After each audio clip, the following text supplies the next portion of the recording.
making can be a fun and rewarding hobby, but it can also be frustrating if you're just starting out. In this video, we'll be discussing some common mistakes that beginners make when making candles and how to avoid them. So before we get into this video, hit that like, subscribe, and let's jump into it.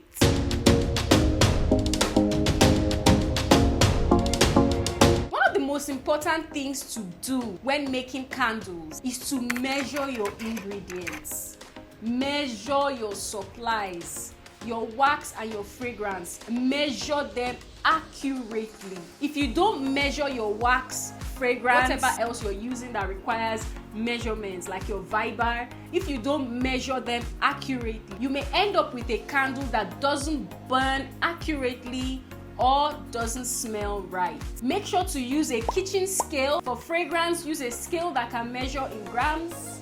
You want to get the tiniest of details.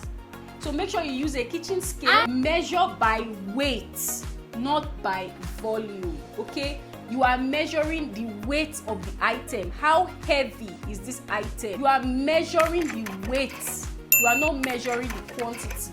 Okay, that's why we don't use all those volume cups, those measuring cups with numbers on it. Nah, that's not for us. We use scale. You need a scale, proper scale.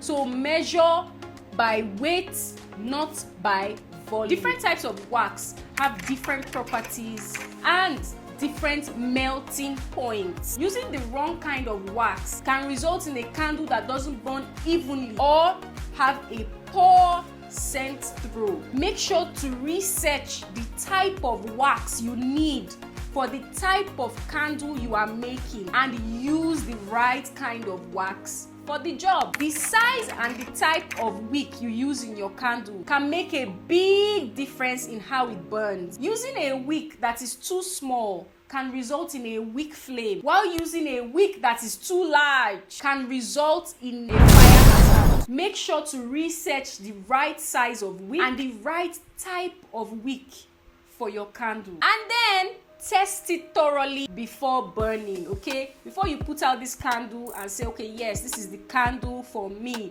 you have tested the wick in that wax, okay?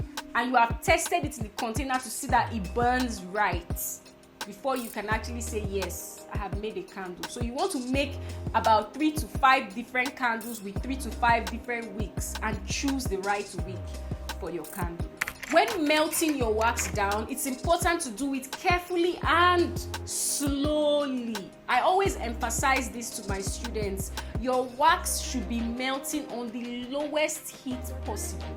Slowly. Overheating your wax can cause it to become discolored or lose its fragrance. Use a double boiler or a wax melter to melt down your wax, and make sure you monitor the temperature closely. When pouring your wax into the container, it's also important to do it carefully and slowly.